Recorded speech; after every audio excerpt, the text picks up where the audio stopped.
Y amigos, estamos acá ya en el set con César Peirano, economista. César, qué gusto tenerte en el programa. Muchas gracias, Fernando. Un gusto estar aquí contigo. César, hablaba yo en el editorial sobre lo que se decía en el debate. Y una de las grandes mentiras que se viene diciendo en el debate técnico y en general, es que el Perú necesita plata para hacer las obras y que hay que cobrar más impuestos. ¿Es eso cierto?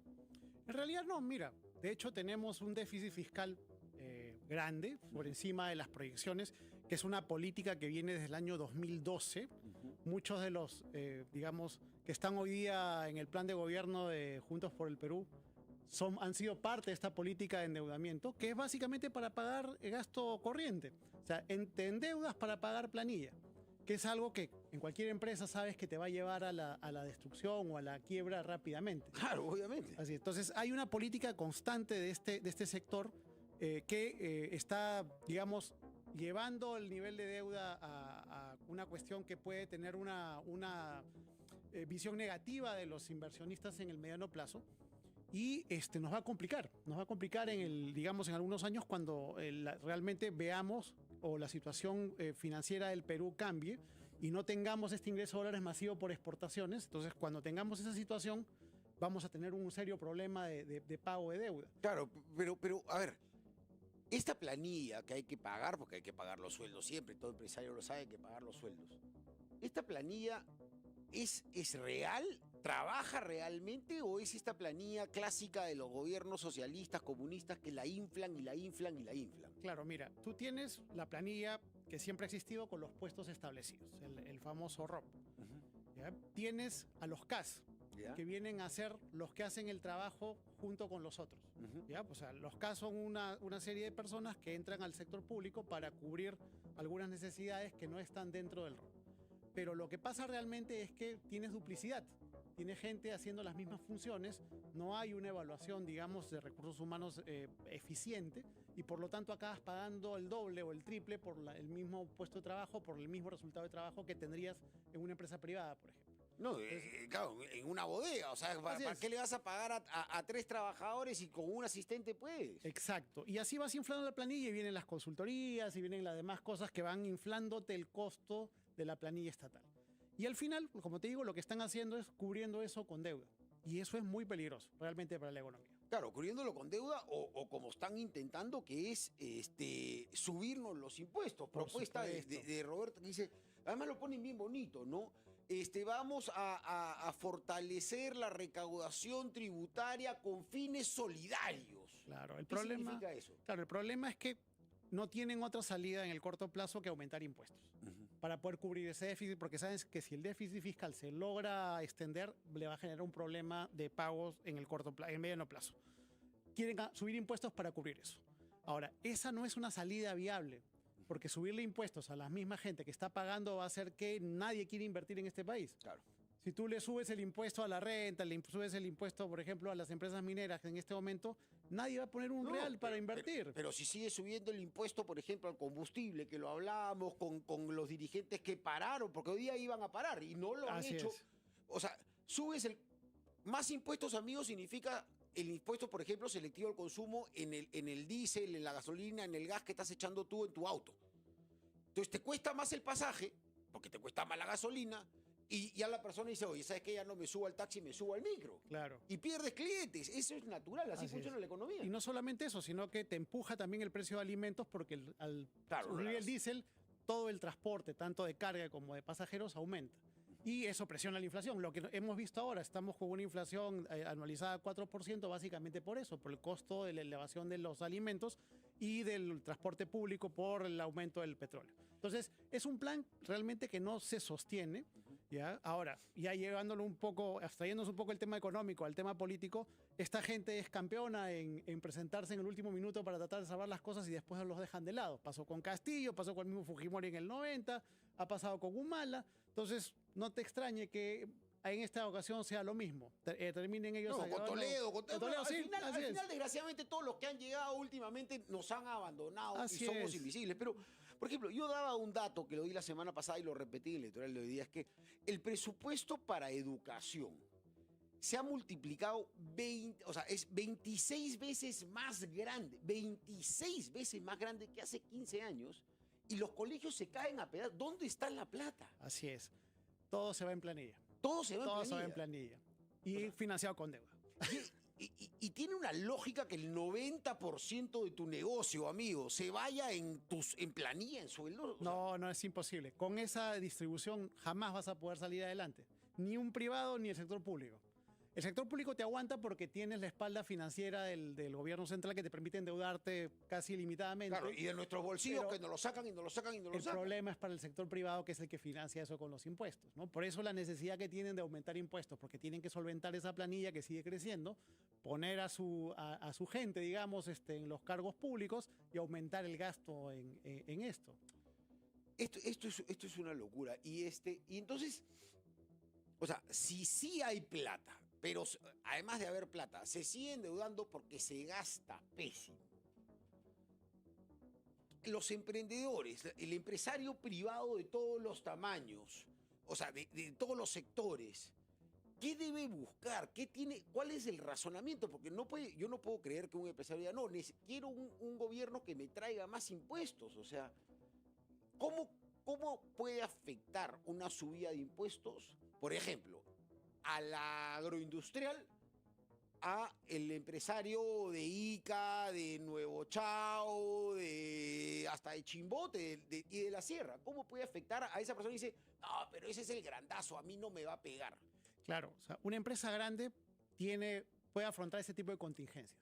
El problema son los más pequeños, o sea, los que están asociados a esa cadena de exportación, que son los que abastecen, digamos, de productos a las empresas que son las exportadoras, los medianos productores, los pequeños productores. A esos son a los que tú vas a poner en problemas con este tipo de medidas.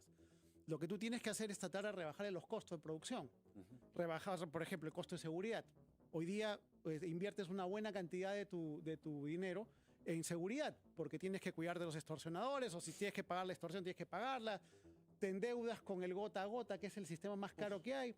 Si tienes oportunidad de entrar al sistema financiero, el costo de endeudamiento para las pymes y la mediana empresa es bastante alto, ¿no? Entonces, el costo de la energía para las empresas industriales pequeñas y medianas es bastante elevado en este país, ¿no? Entonces, es una locura, claro, porque además hay libre mercado de electricidad, pero solamente si consume más de 300 kilovatios, creo, pero para el panadero, para el microempresario textil, claro, no. que es el que da más empleo. Es el que da mucho más empleo. Y es el que tiene los costos más altos. Entonces, la labor no está, digamos, el Estado no está en tratar de subirle el sueldo mínimo, porque realmente el impacto es prácticamente nulo, porque es muy poca gente la que realmente gana el sueldo mínimo, sino en tratar de bajarle los costos al empresario. Eso. Ahí es donde está el plan de Juntos por el Perú, no se ve ese tema. No claro, se ve eso. Porque subir el sueldo mínimo de la noche a la mañana es, oye, ¿y qué hago yo como empresario? ¿Dónde saco el billete? O sea, claro. La plata no cae de los árboles, sino es que es una vaca donde sale, por favor, como nunca han trabajado, nunca han tenido empresa, nunca han girado un recibo, no tienen idea de cómo funcionan las empresas. Pero de eso hay una de las grandes cosas que se le achaca a Keiko Fujimori y que dicen que es el gran mal de todo el modelo económico. El tema del monopolio, oligopolio, la usura bancaria. Que sí, tenemos unas tasas de interés que te matan. Como empresario de la microempresa, yo lo digo, te matan. Pero ¿cómo se soluciona eso? Por un lado necesitas más competencia, ¿ya? Pero principalmente es regulación. O sea, tenemos un sistema de regulación a través de tu superintendencia de banca que debería trabajar mejor, ¿ya? No debería ser tan permisivo con el sistema bancario en el spread, la diferencia de lo que pagan en el costo versus lo que ellos prestan. O sea, en realidad existen mecanismos, pero no se ejercen, porque el poder de los bancos es muy fuerte. El problema con Juntos por el Perú es que, tratan de enfrentarlo metiendo al Banco de la Nación al mercado, lo cual te puede generar un problema porque el Banco de la Nación no está preparado como institución para poder entrar a competir con la banca comercial.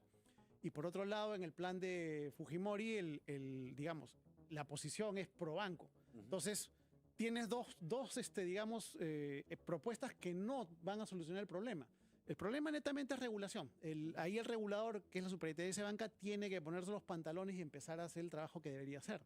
No, definitivamente. Pero más allá, y yo he escuchado a varios amigos banqueros, me dicen, Fernando, el problema es la gran tasa de informalidad. Ah, eso es otra cosa. Eso es, o sea, que el mercado es grande, pero en realidad es chico porque solamente hay 20% de formales que son sujetos a crédito y por ende ya no puedes contar todo el mercado peruano, sino solamente el 20% y somos un mercado muy chiquito. Es correcto, pero ese es como el huevo y la gallina. Mira, el informal, ¿qué cosa es lo que deja de pagar? 18% de IGB en las ventas, 30% de impuesto a la renta. O sea, entre los dos, digamos, está sobre casi el 50% de impuestos generales que deje de pagar, más lo que es planilla. O sea, digamos que de las ventas que él tiene, un 30 o 35% dejan de pagar y entra directamente a su caja. Con eso es rentable.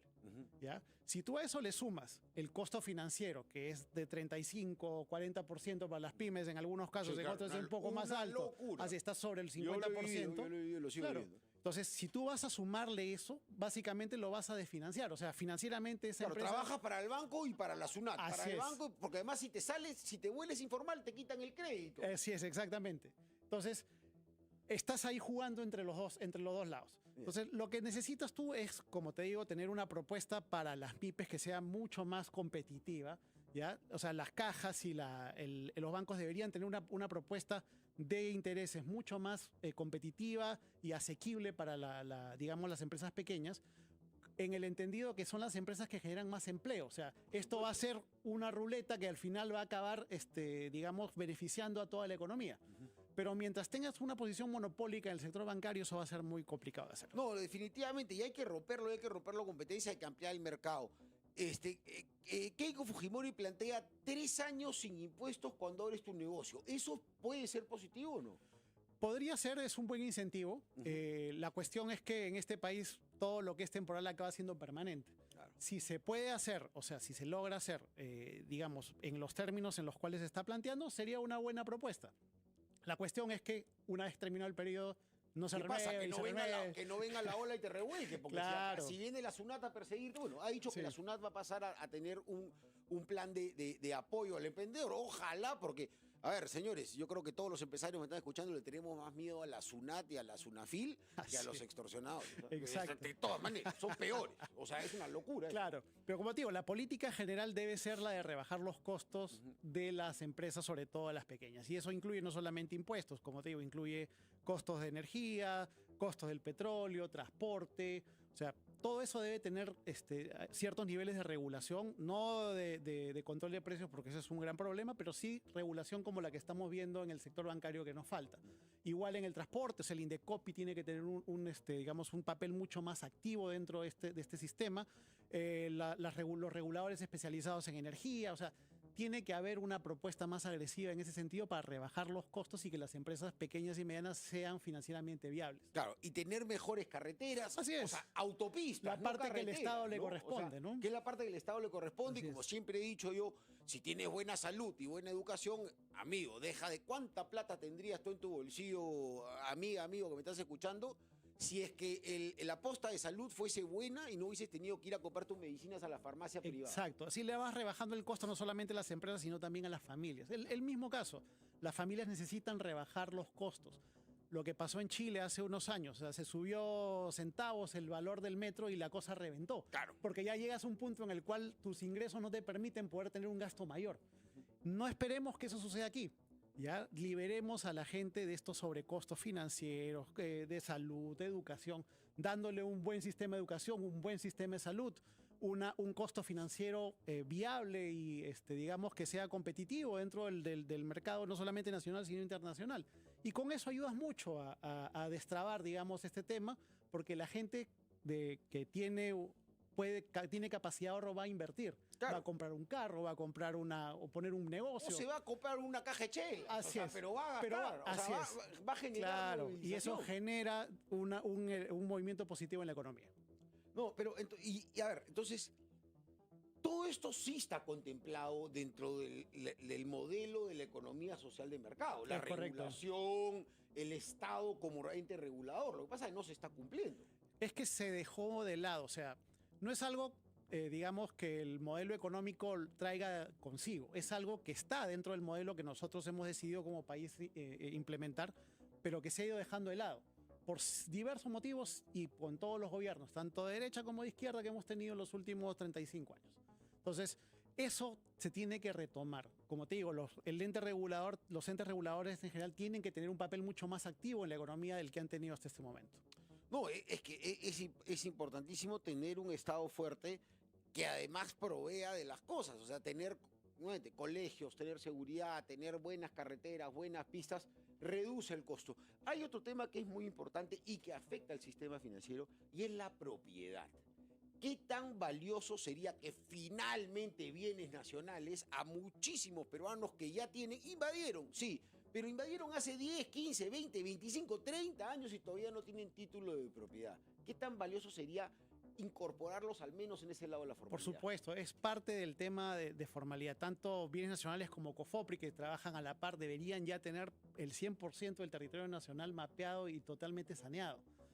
Si hay un tema contra el Estado, un juicio, el Estado debería, digamos, abstenerse de seguir esos juicios y permitir que la gente tenga los títulos de propiedad, ¿no? Eso es lo que le va a permitir a ellos tener un surgimiento económico, una base legal para poder desarrollarse. No, definitivamente, César. Mira, César, en verdad ha sido un gusto tenerte. Esperemos que votemos bien todos acá, cada quien pensando, yo siempre he dicho, en su familia y en su bolsillo. Y en el país, finalmente. Y en el país. Muchísimas gracias. Hasta con nosotros, César Peirano, economista, amigos. Ya saben.